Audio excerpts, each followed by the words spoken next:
बिस्मिल्लाहिर्रहमानिर्रहीम। फरिया के बाप ने इंतहाई तासुब से अपनी बीवी को कहा था कि जहाँ फरिया की तालीम की खातिर एक वक्त की भूख बर्दाश्त की है, काश वहाँ 2 वक्त की भूख भी बर्दाश्त कर लेते तो फरिया का जहेज भी बन जाता। जवाब में फरिया की माँ ने रोते हुए कहा था कि बेटियां बोझ नहीं होती, बेटियां रहमत होती हैं, मगर जमाने वाले इन्हें वालिदैन के लिए बोझ बना देते हैं। जबकि मरते वक्त फरिया ने कहा था, काश मेरे बाप ने अपने गुर्दे की जगह अपनी बेटी को बेचा होता तो आज दोनों जिंदा होते। सबके लिए हैरत की बात थी जब बाप की मौत का सुनकर फरिया ने फ्रिज को आग लगा दी थी। आइए सुनते हैं फरिया की कहानी। उसका नाम फरिया था। वो इंग्लिश में एमफिल कर रही थी। फरिया खूबसूरत और ज़हीन होने के अलावा वालिदैन और बड़ों की इंतहाई फरमाबरदार थी। वो वालिदैन की इकलौती और बेहद लाडली औलाद थी। पढ़ना ही उसका मशगूला और जुनून था। किताबें फरिया की बेहतरीन दोस्त थी। फरिया का वालिद एक गरीब सा मिस्त्री था, मगर उसके दिल में भी अपनी बेटी के लिए मोहब्बत शायद वक्त जितनी या शायद इससे भी ज्यादा।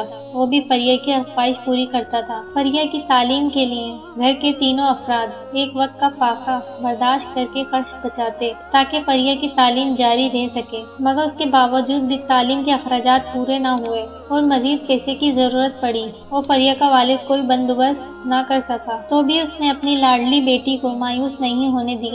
बेटी की ख्वाहिश को पूरा करने के लिए उसने अपना घर बेचकर पैसा बेटी की तालीम लगा दिया था। फरिया की निस्बत बहुत पहले ही उसकी इजाजत के बाद उसके वालिदैन तय कर चुके थे। जैसे ही फरिया ने अपना मास्टर मुकम्मिल किया और एमफिल में दाखिला भेजा तो साथ ही लड़के वालों की तरफ से शादी का मुतालबा सामने आ गया और फिर दोनों खानदानों की मर्जी से निकाह कर दिया गया।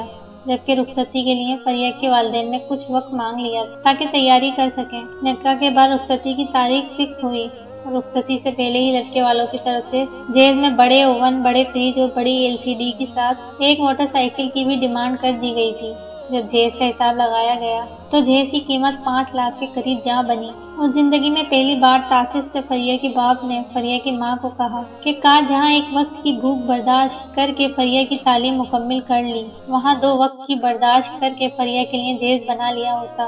फरिया की माँ ने भी आंसू बहाते हुए कहा, बेटियां वालिदैन के लिए रहमत होती हैं, मगर जमाने वाले बोझ बना देते हैं। वालिदैन की हालत देखकर फरिया भी दिल में कुड़ती थी और खुद कलामी में कहती, शायद बेटियां वालिदैन को इतने दर्द देती हैं, तब ही बेटों से ज्यादा गमसार भी होती हैं। खैर, फरिया के बाप और माँ ने लड़के वालों की मिन्नत समाजत की, हाथ जोड़े, अपने घर के हालात और बेटी की तालीम के अखराजात बताए, मगर इनकी मिन्नत समाजत काम न आई।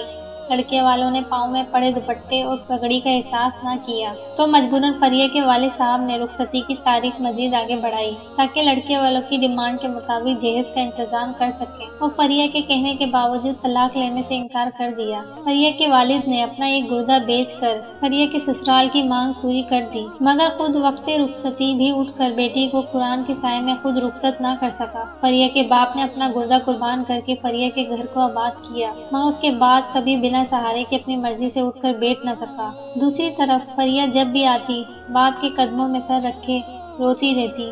आज सुबह से फरिया का दिल अजीब अंदाज में धड़क रहा था और चंद मिनट पहले फरिया को इत्तला मिली थी कि फरिया की तालीम के खातिर घर कुर्बान करने वाला, फरिया की शादी के खातिर गुर्दा कुर्बान करने वाला शफीक इंसान फरिया का बाप अब इस दुनिया में नहीं रहा। फरिया शायद कहीं बहुत पहले इस पैगाम के लिए तैयार थी, फैसला कर चुकी थी। फरिया ने जहर की गोलियां खाई, फ्रिज पर पेट्रोल छिड़का और खुद पर भी पेट्रोल छिड़क कर फ्रिज के साथ साथ खुद को भी जला दिया।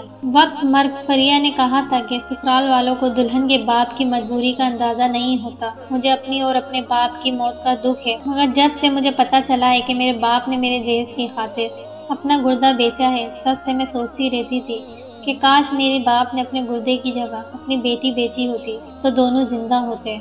इसके साथ फरिया की जबान पर कलमा शहादत का विर्द जारी हुआ था और वो अपने बाप के पास जा पहुंची थी। वीडियो अच्छी लगी है तो लाइक करें। मज़ीद अच्छी वीडियो और स्टोरी सुनने के लिए हमारे चैनल को लाजमी सब्सक्राइब करें।